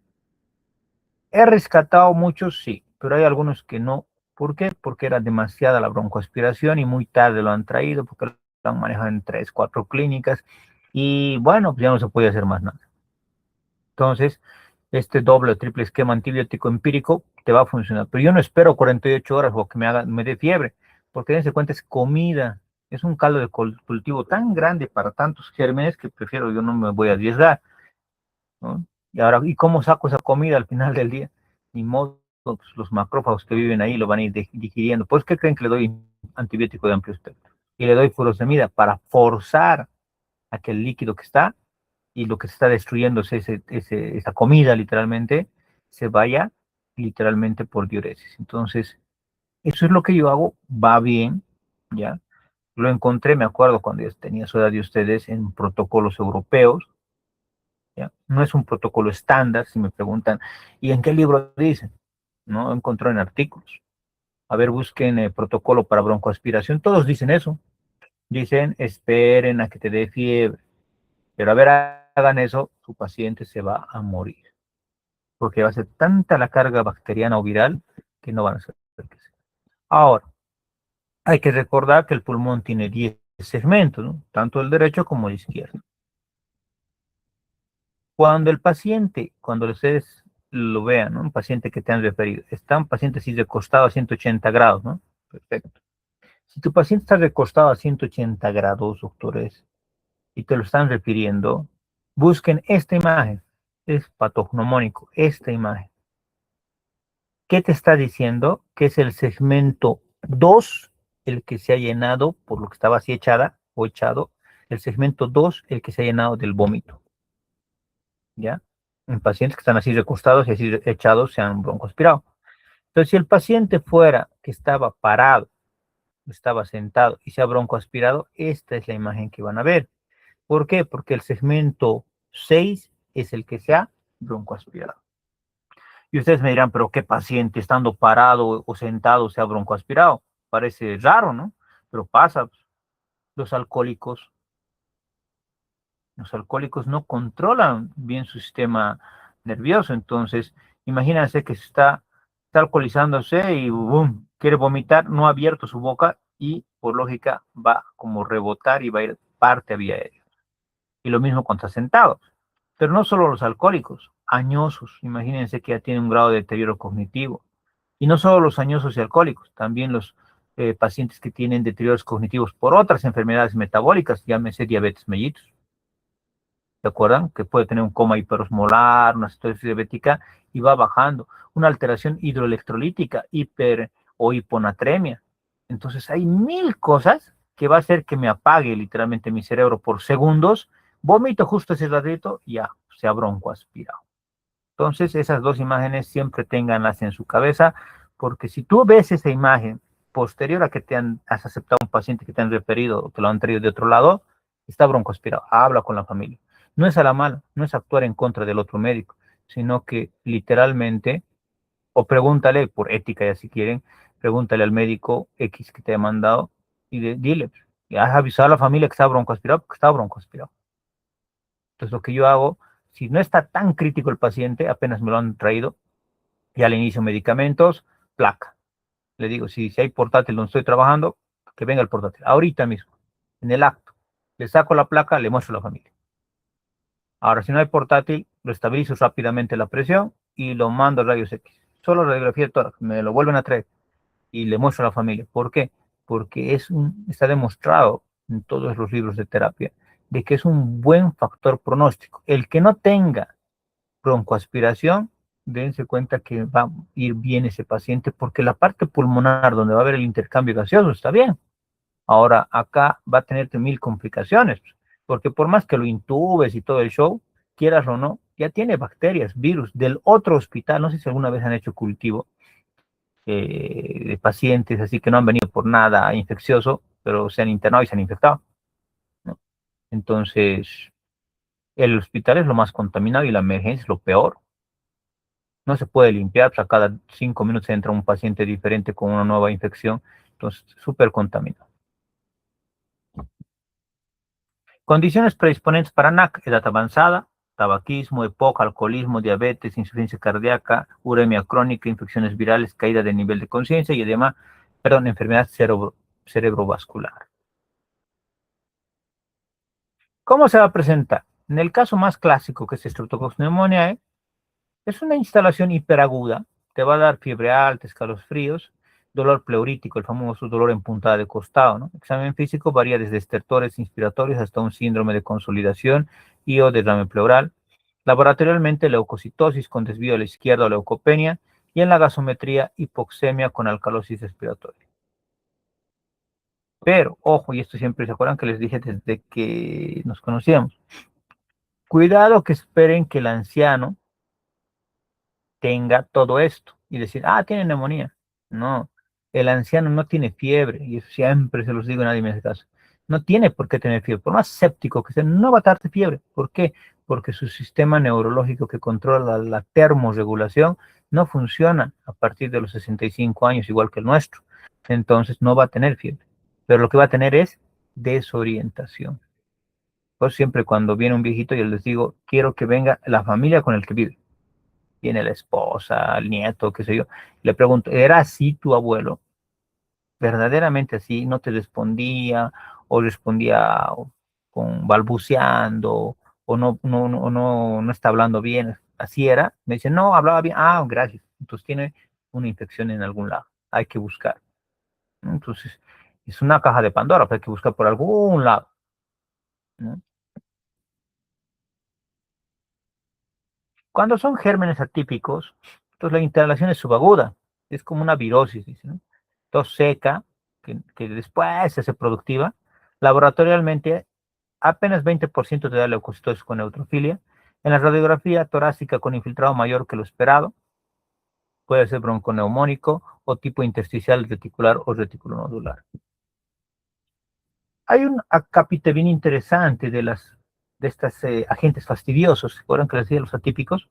Como es la neumonía por legionela neumófila, que es excepción, porque no va a ser subagudo, es bien agudo, te da una fiebre alta y la evolución para grandes áreas de condensación pulmonar de neumonía lobar, bien diferente de las neumonías por micoplasma o clamidia.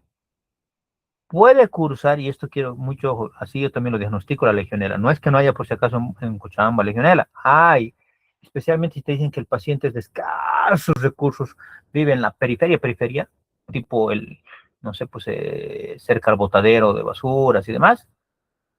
Pídanle a ver electrolitos y pídanle enzimas hepáticas GOT, GPT, van a estar súper altas. Y te va a hacer, tú mismo vas a decir, ah, creo que tendrá una hepatitis que tendrá, ¿no? Y no, es legionela. El micoplasma neumonial tiene otro tipo de manifestaciones que son por fuera del pulmón. Puede tener la meningitis bullosa, anemia hemolítica, puede tener el síndrome de Steven-Johnson, el fenómeno de Raynaud, puede tener miocarditis, pericarditis, disturbios de conducción, ataxia cerebelar, puede tener síndrome de Guillain-Barré, mielitis transversa, neuropatías periféricas, poliartralgias, poliartritis.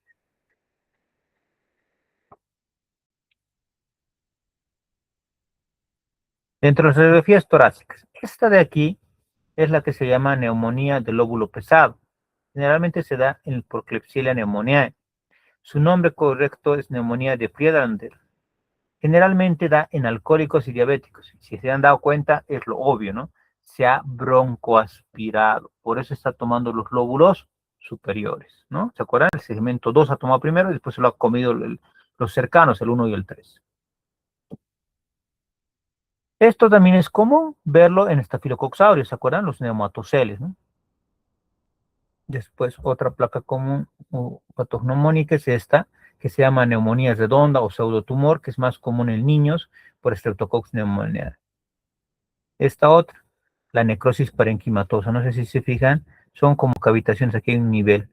Entonces, se ve también en Klebsiella pneumoniae, igual que la anterior, ¿no? Igual que de la Friedlander, también se ve por Staphylococcus aureus, por Streptococcus pneumoniae, serotipo 3A.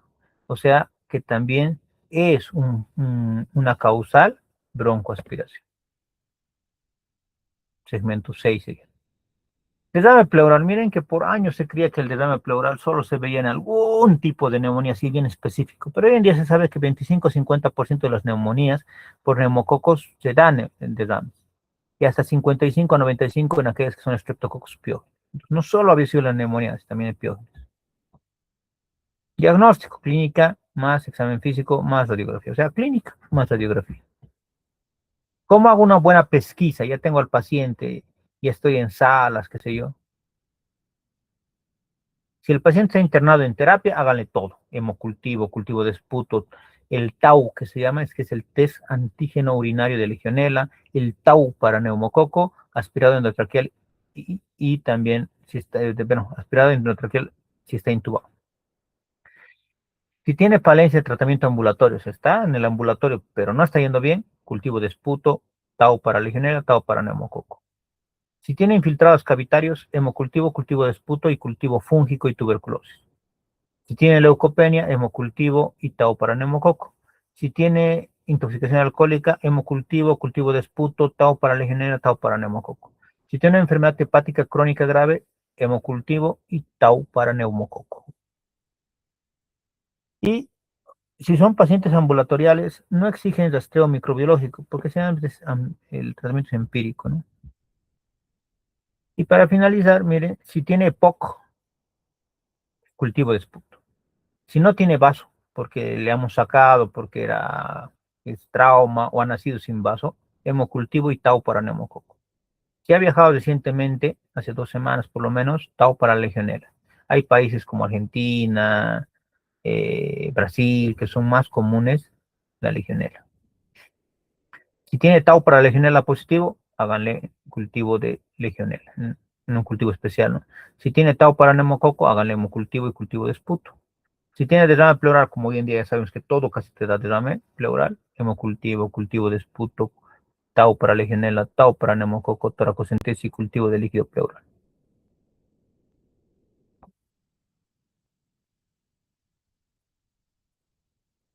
Todos los casos de pacientes con NAC que cumplan criterios de sepsis, hay que hacer el score para también sepsis. Ahora sí, vamos a ver los scores, así que esto van a atender bien, porque los scores es lo que van a hacer tanto en sus casos, que vamos a ver mañana, como también en su examen final. Entonces, obviamente vamos a hacer el primer score, que es el más facilito, que todos lo deben conocer, que es el CURB 65 y el CEREB 65. Este CURB 65 es un score de Gran Bretaña, de Inglaterra, ¿ya? Se creó en ese lado. ¿Qué significará CURB 65? Como dice ahí, la C es de confusión mental. Se pone un punto si tiene un Glasgow menor a 15. La U viene de urea o de Bonn. Si tienes Boom a la mano, tiene que ser mayor a 20. Si es urea, mayor o igual a 44. La R es de frecuencia respiratoria, mayor o igual a 30. La B es de low blood pressure, que hace referencia a que tenga una presión baja. En la sistólica puede ser menor a 90 o la diastólica menor a 60. Y la 65, edad mayor o igual a 65. Entonces, el CRB que lo simplifica es para que no pidas o no tengas que pedir urea o PUM. Cualquiera de los dos se usa. Ahora, ¿para qué sirve realmente? Te da el riesgo de muerte y te dice lo más importante. ¿Y dónde lo interno? O lo interno, ¿no? Si tienes 0 puntos o 1 punto, ambulatorio. 2 puntos, salas generales. 3, 4, 5 puntos, generalmente 3 puntos en algunos otros libros dice terapia intermedia. Es que antes no había terapia intermedia. Entonces, 3 puntos, terapia intermedia. 4 y 5 puntos sí o sí es terapia intensiva. Generalmente se han dado cuenta que todos piden urea, ¿no? Entonces, si tienes urea y no tienes boom, y no te acuerdas el valor de la urea que tiene que tener acá, entonces, ¿se puede convertir la urea a boom? Sí. El boom es igual a la urea dividido entre 2.17 o a la urea por 0,47, cualquiera. Entonces nos sirve para internación y para el riesgo de mortalidad. Porque como ven, si tiene 5 puntos, tiene un riesgo de muerte para 30 días de casi 60%. Entonces te sirve para las dos cosas. Como ustedes saben, los norteamericanos no se iban a quedar atrás y crearon este SCORP, que es el PSI recontra complejo, ¿no? Si me preguntan, este no va a entrar en su examen, pero tienen que saber qué hay, ¿no? Es más complicado, no ganas nada, sinceramente, sirve para lo mismo que el CURP 65, ¿ya? Pero te pide cosas más grandes. Por ejemplo, la edad en hombres, edad en mujeres, asilos o residencias, enfermedad neoplástica, enfermedad hepática, insuficiencia cardíaca congestiva, enfermedad cerebrovascular, enfermedad renal, estado mental alterado, frecuencia respiratoria, presión arterial sistólica, temperatura, pulso, pH, nitrógeno ureico en sangre, sodio, glucosa, hematocrito, presión parcial de oxígeno, derrame pleural. Todo eso te pide, ¿ya? Entonces, esto es el PSI. Igual tiene grados, ¿no? Clases del 1 al 5, tiene mortalidad y lo mismo que ese dato. Grado 1 y 2, ambulatorio. Grado 3 puede ser ambulatorio o salas generales. Grado 4, terapia intermedia. Grado 5, terapia intensiva. Entonces, ¿qué quiero que se den cuenta de esto con el PSI? Literalmente el PSI, doctores, hace referencia a lo mismo que el CURP 65. O sea, nos sirve para internación y riesgo de mortalidad. No se los voy a preguntar en su examen porque es de complicado, ¿no? ¿A quién se acordaría tanto puntaje, no? Entonces, no lo van a usar a menos que ustedes gusten ya en su vida privada, en su manejo de pacientes. Si me preguntan si es mejor que el CURP, no lo he visto que sea mejor. Yo lo he usado varias veces y me da lo mismo en puntajes, o sea, me da los mismos criterios y demás. No le hay la importancia, pero se los muestro. Está después este otro que sí tienen que saber usarlo, que es el ATS-ITSA, que tiene criterios mayores, criterios menores. Entonces vean que hay criterios mayores, necesidad de ventilador mecánico, shock séptico con vasopresores, y menores, que son signos vitales, PAF y demás, ¿no? Pero lo que me interesa de este es lo siguiente. Si tienes un criterio mayor y dos menores, literalmente, tú dices, este paciente necesita terapia intensiva. Entonces, este ATS-ITSA sirve para saber que tu paciente necesita terapia, ¿ya? Para eso sirve. Entonces, tomen en consideración ese gran detalle. ¿Hay que saber la ATS-ITSA? Sí. Puntual. Un criterio mayor, dos menores, igual a necesita terapia. Siguiente criterio, el SCAP. Yo prefiero que se acuerden con su otro nombre, el PS-CURCSO 80, para que se acuerden qué significa. La P viene de pH, la S de presión arterial sistólica. Criterios menores, la C de confusión, otra vez Glasgow menor a 15, la U es de boom, la R es de respiraciones por minuto, la X de radiografía, la O de la presión parcial de oxígeno, o PAFI, 80 es de la edad mayor o igual a 80, entonces da puntaje. Otra vez, mira, te divide en grupos, de 0 a 1, de bajo riesgo, con menos de 10 puntos. Después el grupo 2, de riesgo intermedio, de 10 a 19 puntos, y grupos 3, 4 de alto riesgo, con más de 20. Aquí el que me interesa es esto. Cuando ustedes saquen más de 10 puntos, ¿ya? Me sirve este para saber que van a estar ventilador mecánico. Ahora, recuerden, ¿por qué estoy pidiendo eso? Porque si bien el ATS-ITSA me haya salido un criterio mayor de dos menores, pero hoy en día saben que hay terapia intermedia y terapia intensiva, ¿no? Cosa que antes no había. Entonces, puede ser que me vaya bien en terapia intermedia si este me sale bajo. Si me sale menos de 10 puntos, literalmente puede irse a terapia intermedia, porque acuérdense que en terapia intermedia no hay ventilación mecánica, ¿no? Generalmente no hay. A veces tiene un ventiladorcito. Es que el terapia intermedia no es para, no están terapistas, están médicos internistas, si se acuerdan. Entonces, a veces no saben manejar el ventilador mecánico, por lo cual, entonces no está para eso. ¿Se entiende? Entonces, ATS ITSA por su primero, me dice que necesito terapia. El SCAP OPS curso 80 me va a decir si necesita ventilador mecánico ese paciente. Son escalas pronósticas. Está el SMART COP.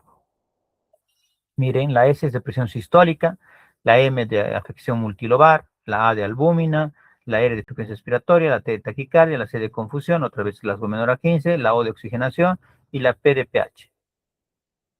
En este punto. Miren, igual te da puntajes. Misma idea. Desde acá tomamos en cuenta. Desde el punto medio, 5 puntos. En este, de 5 a más puntos que te salgan en el Smart Cop, es igual a que, ahí se me fue nuestra TSI, ¿no? Que es Smart Cop. Necesidad de aminas vasoactivas y ventilador mecánico, ¿ya? Entonces, el anterior, el PS Curso 80 me dice que sí o sí voy a necesitar ventilador mecánico. Y el Smart Cop me dice dos cosas, que van a estar aminas y que van a estar ventilador mecánico. Entonces, es un buen score porque me dice de antemano, iniciale aminas. Ya puedes ir iniciando el goteo. Biomarcadores, ustedes saben que siempre les hablo de mis biomarcadores. ¿Cuáles para mí son los mejores? Ustedes ya saben. Yo siempre les digo la procalcitonina y el lactato son muy buenos. PCR no lo uso para nada, pero está ahí. Entonces, lactato, que ya conocen el formato, y procalcitonina. Esto se acuerdan que ya hemos visto, solo es para recordarles de que shock, sepsis, shock séptico tienen que volver a repasar sus definiciones, que ya lo hemos visto. Más me interesa obviamente ya no shock, sepsis y shock séptico. Sepsis, la disfunción orgánica, y el shock séptico, que es una sepsis grave, pero que no revierte con líquidos ni con aminas, ya que su PAM no han logrado subirlo más de 65 y su lactato está más de 2. Con eso, ¿se acuerdan que les dije? Tienen que repasar Q-SOFA, el SOFA normal que antes se usaba, porque no se ha descartado para neumonía, se ha descartado para sepsis, ¿ya? Pero nos ayuda todavía. Y a esto vamos a sumar el News y el News 2. Pero de ellos, de tanto News como News 2, para esto de NAC, vamos a usar, se los puse aquí creo, acá, este es el News 2, ¿no? Entonces, ojo, si me preguntan para su examen, obviamente, News 2 va a ser bien complicadito. SOFA también, por lo menos Q-SOFA deberían manejarlo bien. ¿No ve? Y a eso se le va a sumar esto que ya saben, que se los dije la otra vez, ¿no? La campaña sobre la sepsis 2026 se mantiene todo, ya han cambiado estos ringes lactato, todo lo demás es lo mismo. ¿Qué significa? Primero le miden el lactato, cultivos, perdón, antes de iniciar antibióticos, líquidos 30 ml kilogramo peso, tiene que ser ringe lactato y aminas vasoactivas. 5 pasos. Entonces, manejo de la NAC. Definir la necesidad de hospitalización, por eso usamos esos scores. Manejo apropiado de los métodos diagnósticos. Tratamiento de la NAC. La decisión de internar a un paciente o manejarlo en forma ambulatoria es probablemente la conducta más importante del manejo de NAC. Ahora, paso 1. Cuando quieran resolver los casos. El paso 1, tienen que sospechar de neumonía adquirida en la comunidad. Paso 2. Siempre estabilizamos. ¿Qué les digo siempre? Un segundito, que ahí me estoy llamando. Ya. Paso 1, sospecha de NAC. Paso 2, evaluamos la estabilidad hemodinámica. ¿Ya? Siempre. No importa lo que sea, siempre les digo, ¿no? Tienen que primero estabilizar en el paciente.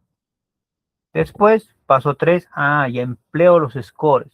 Primero voy a usar para saber si lo interno. Entonces, uso el curso 65 o el PSI. ¿Qué les he dicho? Usen curso 65. Internación, riesgo de mortalidad. Dentro del mismo, uso estos otros scores más. El ATS-ITSA para que me diga si va a entrar o no a terapia. Puede ser terapia intermedia o terapia intensiva. El SCAP o PS Curso 80, porque prefiero que lo aprendan como PS Curso 80 para que sepan qué cosas mide. Entonces, me dice directamente, este necesita ventilador mecánico. Ah, ya, entonces va a ser terapia intensiva, sí o sí. El SmartCop me va a decir si voy a usar aminas y ventilación. Entonces, ¿sirven los scores? Sí, porque si, así no te vas a quedar con un paciente que se te va a ir en cualquier momento, se te va a descompensar y no vas a saber qué hacer con ese paciente. Y el paso 4, y si el paciente ya está con un proceso neumónico grave, obviamente que ya está con sepsis a foco pulmonar. En el caso este, yo les sugiero ya para la vida de ustedes como tal, usen el NIOS 2 o el SOFA 2 ahora, 2026.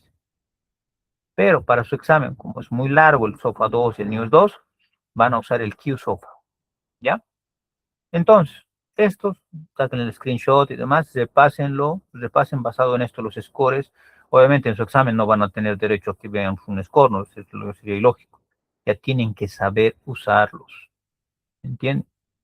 Tienen que empezar a memorizar porque la verdad es de que en los scores ya les he dicho, sé que cuando ya no estén en este curso, en este diplomado, van a tener a la mano siempre su celular, qué sé yo, pero la verdad, si me preguntan, yo alguna que otra vez, algún score complicado, sí voy a usar el celular. Por ejemplo, cuando justo ayer estaba en una junta médica y les hablaba del Apache 4, del Bruselas modificado, entonces obviamente voy a usar el celular porque son gigantes scores, ¿no? Son largos, pero para estos, ¿no? Mi memoria todavía funciona, entonces tengo que usarlos porque es hasta estar buscando el celular, todo estoy con guantes y demás, ¿no? Atendiendo al paciente, juran que voy a poder hacerlo. Entonces, consejo de amigo, vayan revisando eso. ¿Por qué no usamos scores? Va a haber algún inteligente que les va a decir, no, no se usa scores, igual va a salir el paciente. No, van mal los pacientes cuando no usan scores. Y la mayoría te va a decir porque no los conocemos, no les creemos, desconfiamos, no son factibles, son limitados, estáticos, falsos. Los scores son muy buenos. No todos, pues han visto que yo siempre les digo, este sirve para esto, este no lo uses. Obviamente yo siempre les voy a comentar los que sí sirven. Ahora, ya vamos a irnos por lo último, tratamiento. Si el paciente está en el ambulatorio, obviamente está con NAC, hay que darle tratamiento, ¿no? ¿Qué antibiótico le vamos a dar? Como el paciente previamente sano, no tiene nada, puedes darle un macrólido. Acitro, clarito, clarito. Si me preguntan a mí cuál uso, acitro. 500 cada 12 por 3 días, suficiente. O doxy o amoxi. Amoxi sigue mencionando los brasileños. Yo no uso amoxi. Aquí no va bien amoxi, si se acuerdan. Amoxi clavulánico puede ser, pero es carito, ¿no? Otro. Pero si el paciente igual está en el ambulatorio, ¿no? En la consulta externa, pero tiene comorbilidades, enfermedades crónicas del corazón, pulmón, riñón, hígado, diabetes, alcoholismo, neoplasia, esplenia, inmunodepresión por enfermedad o medicamentos, uso de antibióticos en los últimos 3 meses, regiones de alta prevalencia de neumococo resistente a los macrólidos. Una fluoroquinolona, levo, un macrólido, clarito, más, miren, son 2 medicamentos. Una amoxicilina puede ser, o amoxiclavulánico, o ceftriaxona, cefuroxima o cefuroxima. Si me preguntan cuál uso yo uso levo más amoxiclavulánico o acitro más amoxiclavulánico. Claritro no es mala opción, lo único de malo de la claritro es que el tratamiento mínimo es 5 a 7 días, ¿no? La acitro en cambio son 3 días. Entonces, también vean eso, porque a veces también no hay para descargar, ¿no? Entonces tienes que mandarle, pues, sabes, si ni ustedes van a tomar un medicamento por tantos días, ¿por qué creerías que el paciente lo va a hacer? Entonces, yo siempre considero ese dato. Ahora, paciente lo has internado, está en salas generales, 2 antibióticos. Levo más Septri o puede ser acitroclaritro más Septri. Va bien, ¿ya? Ahora, algunos les van a decir, levo no debes usar porque es un país endémico y traten de resguardarse de la levofloxacina. Sí, pero cuando es muy necesario yo sí lo uso, ¿ya? Ahora, si tengo opciones, bueno, pues me quedo con acitroclaritro y así la levo me lo guardo. Pero si no te va a resultar bien, ya son 3, 4 días, todavía no salió el cultivo por algún motivo o ha salido negativo porque no lo han cultivado bien, entonces ni modo, rotale al levo. Ahora, el paciente en terapia intensiva, obviamente va a tener más antibióticos, ¿no? Lo mínimo recomendado para todos los pacientes internados en UTI se debe cubrir Streptococcus pneumoniae, Legionela, usando betalactámicos, antineumocósicos asociados a citromicina o fluoroquinolona. El tratamiento con fluoroquinolona sola no es indicado para neumonía grave, tampoco si existiera asociación con meningitis. ¿Qué le vamos a dar entonces? 3 cosas. Un betalactámico. Ya les he dicho, para mí ceftriaxona va muy bien para pulmón, por su penetrancia. Acitro y fluoroquinolona, levo. Pero acá, no sé por qué no les puedo decir tampoco, porque todos hacen lo que hacen, ¿no? Lo que han debido ver más en terapia aquí en Bolivia es imipenem a todo el mundo. No estoy de acuerdo en eso, porque sí, debe haber un escalonaje, pero tampoco les voy a decir, denle amoxicilina, ¿no? Dense cuenta. Sí tengo que subírmela. Si el paciente tuviera alergia a las penicilinas, a los betalactámicos, ¿qué le vamos a dar? Aztreonam. Ahora, paciente de terapia, pero que está pensándose en pseudomonas aeruginosa, voy a dar, puede ser piperatazo, que es muy bueno, pero es carito. Puede ser imipenem. Meropenem me lo guardo porque meropenem es segunda generación de carbapenémico y va mejor para, digamos, para mis complicaciones, ¿no? Para cuando no ha resultado bien el imipenem. Ahí es de 100, porque es más caro. IMI menos tanto, que todo el mundo tiene, imipenem más cilastatina o imipenem solo. Más una fluoroquinolona, levo, o te dice aminoglucósido más acitro, o aminoglucósido más fluoroquinolona con acción de antiseudomonas, o sea, levo. Y si son alérgicos a betalactámicos, obviamente astronam. Entonces de acá, el que mejor te iría, para mí, IMI más levo. Va muy bien. Aminoglucósido más acitro no va tan bien. Aminoglucósido más fluoro no va tampoco tan bien. Acuérdense que los aminoglucósidos además no son bactericidas, son bacteriostáticos.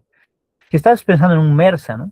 En un Staphylococcus aureus meticilin resistentes. Obviamente a lo que le estás dando hay que darle además banco.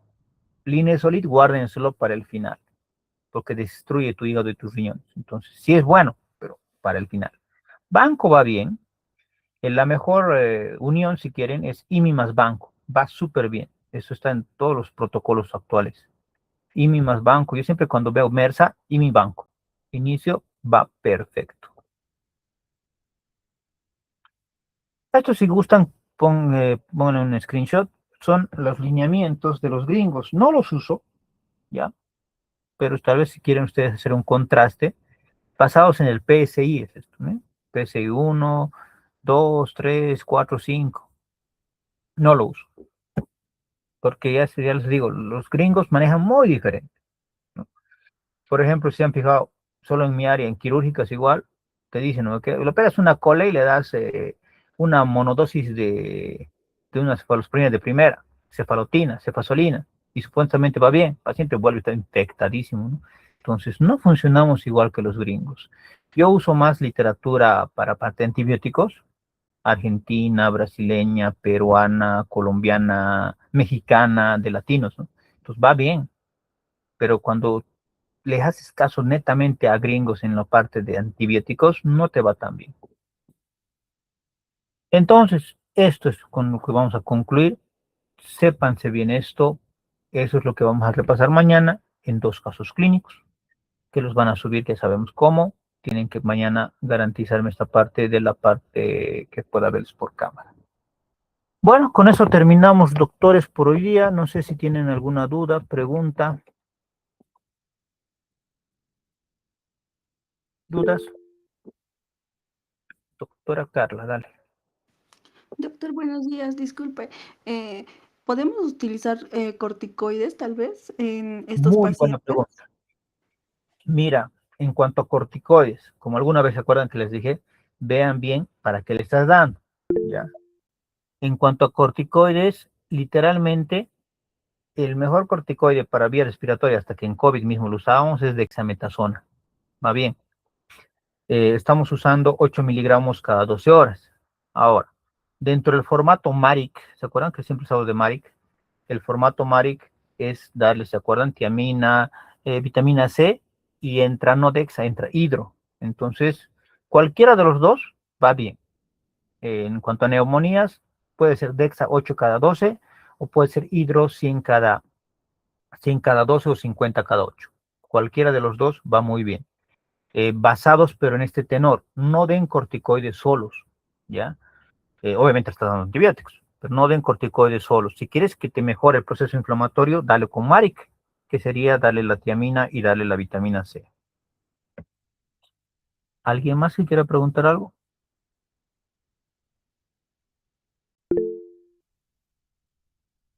Carla. Andrea, una duda. Nos mencionaba mientras explicaba sobre la anemia en pacientes, en adultos mayores. Entonces, si está con 8, todavía no me preocupo. ¿A partir de cuándo me voy a preocupar y voy a empezar a transfundir en un paciente anciano? Ya, muy bueno. Mira, en ancianos tengan siempre el respeto a la transfusión. Y justo me pasó y les comenté una inteligente internista que le estoy diciendo que no le transfunda y le había transfundido. Bueno, a mí me hizo la interconsulta para la venotomía. Le hice una venotomía por el hecho de que no le encontraban venas al viejito. Bueno, le hago la venotomía y justo muere después del cuarto concentrado. Si nosotros tenemos una alteración de la inmunomodulación, ellos tienen el doble de alteración. Pues no es tan llevadero para un anciano que le transfundas. Ahora, si tú me preguntas, por ejemplo, justo miren, operado un paciente de 70 años, hoy día estamos jueves, el martes en la casi madrugada, ¿ya?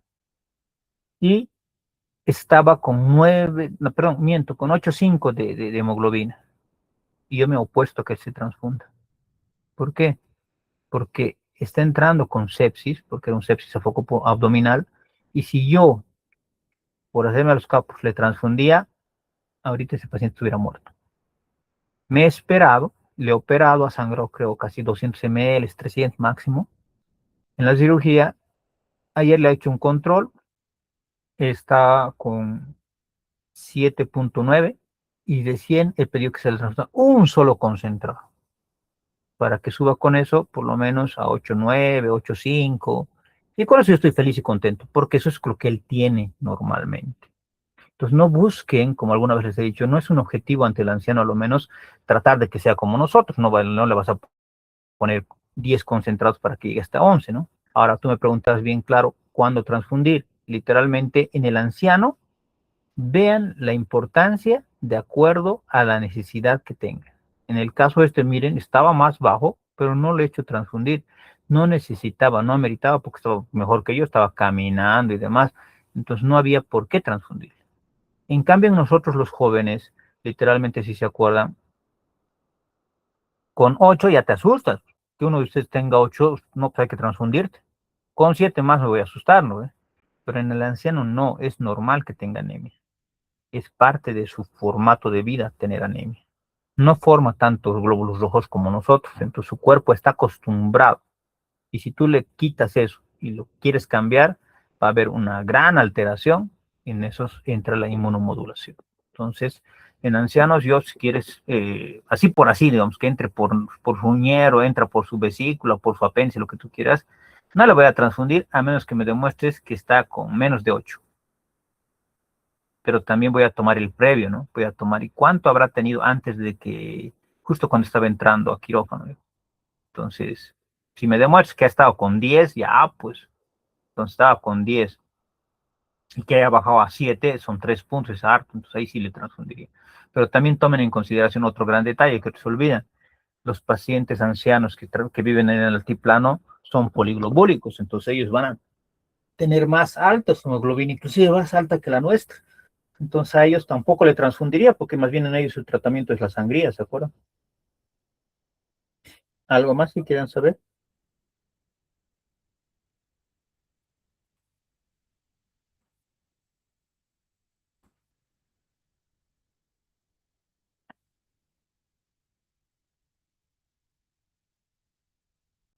Bueno, si no hubiera dudas, doctores, entonces mañana nos vemos en su examen, 8 en punto. No se olviden, por favor, repasar bien los scores, ¿ya? Repasan bien todo lo que son los scores y con eso ya podríamos dar bien sus casos clínicos mañana. Y la siguiente semana, igual vamos a hacer su siguiente viernes, igual vamos a tener su examen final, ¿no? Entonces mañana, por favor, vean esto para lo de las cámaras, para que pueda verlos durante sus casos. Van a ser 2 casos, doctores. Primeramente vamos a comenzar 8 en punto con lo que es neumonía intrahospitalaria nosocomial, que es cortito, va a ser unos 20 minutos en el mejor de los casos, y después, acto seguido, vamos a hacer 2 casos de neumonía y de Disney, obviamente, ¿no? Que es lo que hemos avanzado. ¿Ya? Bueno, si no hubiera preguntas, nos vemos mañana, doctores. Que tengan un buen resto de día.